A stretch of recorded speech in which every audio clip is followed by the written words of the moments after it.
بہت خوشحال ہیں۔ میں نے کہا مال کہاں سے آیا؟ میں نے کہا اب راز پتہ چل گیا، اس وظیفے کی برکت سے یہ نوٹ بانٹے جا رہے ہیں، اتنے ملین ہیں، آپ تاجر ہیں، کہاں لگاؤں؟ اب وظیفہ بتاؤ، کر کے دیکھو تو صحیح۔ ہمارے گھر میں غربت تھی اور ہماری چچی کیا کرتی تھی؟ جو پھل کھاتی تھی چھلکے ہمارے گھر پھینک دیتی تھی، سڑو۔ مدینہ منورہ میں ایک درویش ہے، ایک اور واقعہ سنا رہا ہوں اور ساتھ ایک وظیفہ بھی دے رہا ہوں۔ میرا جانا ہوتا ہے تو میں مغرب سے عشاء ان کے ہاں بیٹھتا ہوں، تو ان کا نا بہت خوشحال ہیں، اسکان میں گھر ہے، تو ایسے جیب سے نا نوٹ نکالتے ہیں، وہاں 500 کا بڑا نوٹ ہے ریال کا، چپ کر کے ایسے دیتے ہیں۔ میں نے کہا مال کہاں سے آیا؟ مجھے ایسے زبان پکڑ کہتے چپ، ہنستے ہیں تو پھر اپنی زبان پکڑ لیتے ہیں۔ مجھے کہنے لگے آئندہ دفعہ آپ کی فلاں دوا ہے وہ مجھے چاہیے۔ میں نے اس کی بڑی تعریف سنی ہے، میری جڑی بوٹیوں کی چھوٹی موٹی دوائیں ہیں، اسی سے اللہ لنگر چلا دیتا ہے، تو وہ لائیے گا۔ تو میں گیا تو میں نے کہا، کہنے لگے دوائی؟ میں لایا ہوں، میں کل لاؤں۔ نہیں بھائی ابھی چلو میرے کمرے میں، ہوٹل سامنے تھا۔ جب ہم ہوٹل کے کمرے میں گئے نا تو ان کے منہ سے ایک لفظ نکلا، اچھا۔ میں نے کہا اب راز پتہ چل گیا، اس وظیفے کی برکت سے یہ نوٹ بانٹے جا رہے ہیں۔ ارے ہاتھ پہ ہاتھ مارا زور سے، آپ کو کیسے پتہ چلا؟ میں اس وظیفے کا عامل ہوں، میں نے جھولیاں بھری ہیں، میرے بڑوں نے بھری ہیں، اور یہ صدیوں سے کنز العمال کی روایت ہے، مجھے حدیث کا، میری کوشش ہے ہر عمل کا ثبوت ہو، ہر عمل کا ثبوت ہو۔ تو پھر اپنا واقعہ سنایا جو سننے کی بات ہے۔ کہنے لگے ہم لوگ انڈیا کے ہیں، جب آئے تھے مدینہ تو ہمارے پاس کچھ نہیں تھا، غربت تھی، غربت نہیں تھی، مفلسی تھی۔ مفلسی اس کو کہتے ہیں جس کے پاس فلوس ہی نہ ہو، پائی پیسہ ہی نہ ہو، کچھ بھی نہ ہو، پینی کچھ بھی نہ ہو۔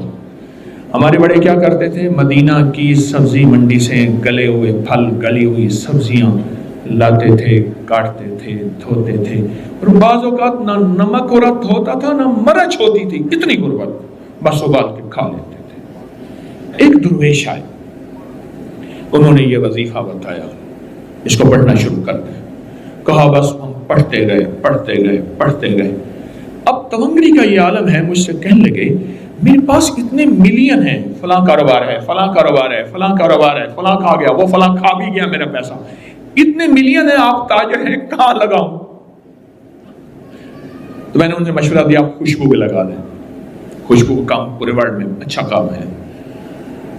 اب وہ وظیفہ بتاؤ، بالکل مختصر ہے، اب اس وظیفے کی روایت بتاتا ہوں۔ کنز العمال ایک حدیث کی مضبوط روایت ہے، حدیث ہے، ایک دکھیارا، غم کا مارا آقا کی بارگاہ میں آیا، یا رسول اللہ صلی اللہ علیہ وسلم، غربت ہے، تنگ دستی ہے، گھر میں فقر ہے۔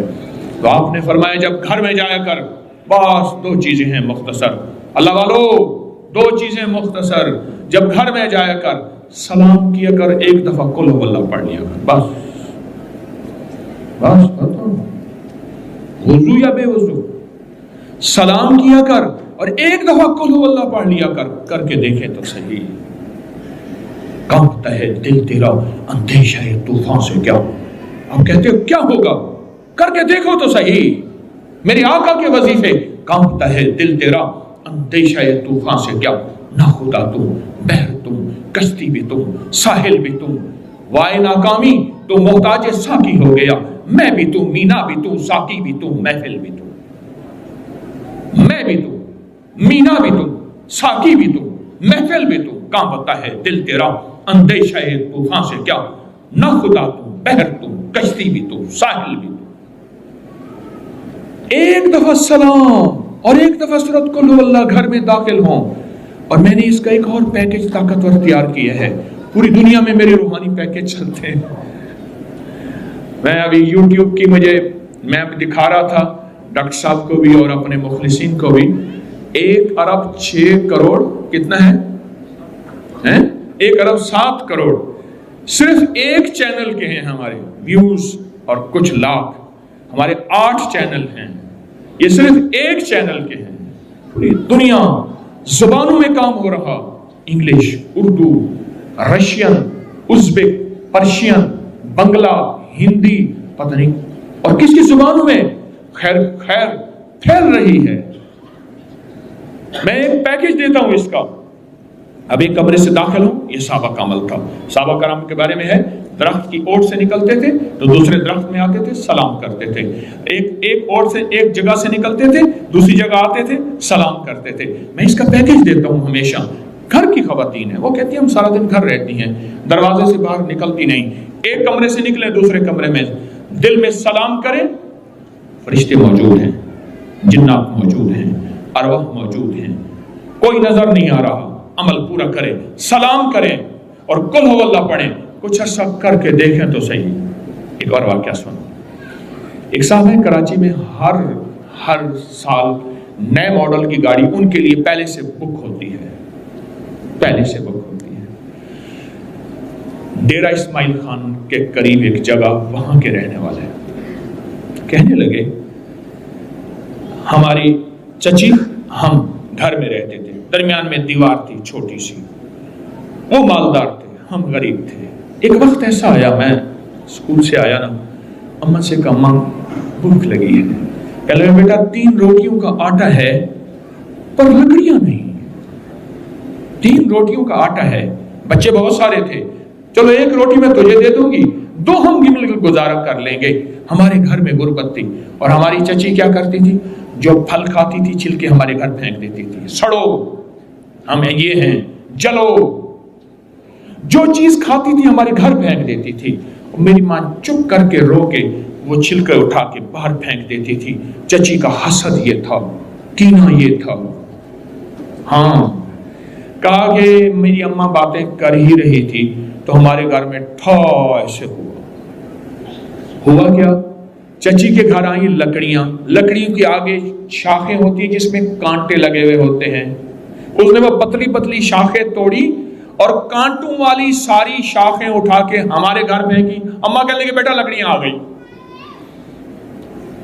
پہلی مدد, ایک وظیفہ بتا رہا ہوں میں, کہا کہ میں نے پہلی مدد اس وظیفے کی یہ دیکھی, اماں نے وہ کانٹوں والی لکڑیوں سے آگ جلائی اور روٹی پکائی اور روٹی پکا کے مجھے دی. میرا دل ٹھنڈا ہوا, وظیفہ پڑھتا رہا. کسی فقیر درویش نے بتایا تھا, پڑھتا رہا. آج وہ پاکستان کے بڑے مالداروں میں ہے اور وہ وظیفہ کیا ہے, سلام اور قل ہو اللہ. صدقت یا رسول اللہ. جبریل سچا, وہی لانے والا. رب سچا, وہی دینے والا. وہی جس پہ نازل ہوئی محمد صلی اللہ علیہ وسلم سچے. جن صحابہ اہل بیت نے ہم تک پہنچایا سچے. محدثین فقہاء نے پہنچایا سچے. اور یہ مسلسل تجربات بڑھتے گئے.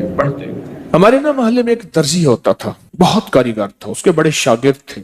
اصل وہ بکھر کا تھا. یہاں روزی روٹی ملی تو وہیں آ گیا. پرانے شہر میں رہتا تھا تو وہاں اس کے ساتھ ایک عجیب معاملہ تھا. وہ جس دکان پہ بھی بیٹھتا, ساری عمر گھر بھی کرائے کا تھا, اس کی دکان بھی کرائے کی تھی, اور ساری عمر ایسی گزری. جس دکان پہ بیٹھتا تھا وہ اس دکان وہ کیا کرتا تھا, ویران دکان ڈھونڈتا تھا جس کی دکان کرائے پہ نہیں ہوتی تھی. غور طلب بات ہے, عجیب بات بتا رہا ہوں, یہ میرے دیکھے واقع ہیں. وہ ہمارے پڑوس میں کوئی 30 سال رہا, تقریباً 30 سال رہا. وہ ویران دکان لیتا تھا. نامور اتنا تھا کہ استاد کو آ کے دنیا ڈھونڈتی تھی, چاہے وہ گلی کے کونے میں جہاں بیٹھ جائے. اتنا کاریگر تھا. ویران دکان ڈھونڈتا تھا جس دکان کو کوئی نہیں لیتا تھا. پھر لکھواتا تھا کہ میں اتنے سال تک نہیں اٹھائے گا. وہ خوشی سے لکھ کے دے دیتا تھا کیونکہ اس کو تجربہ تھا, اس کو نہیں تھا. اتنے اور بڑے بڑے طاقتور لوگوں کی گواہیاں ڈلواتا تھا کہ کل کو مجھے اٹھائے گا. کہ میں کیسے اٹھاؤں گا, میری دکان کرائے پہ نہیں جاتی, تو مجھے کرایہ دے رہا, اتنے عرصے سے میری دکان بند پڑی ہے, میں کیسے اٹھاؤں گا. کہ نہیں تو مجھے اٹھائے گا, پتہ ہے مجھے. بڑے بڑے لوگوں کی گواہیاں ڈلواتا تھا,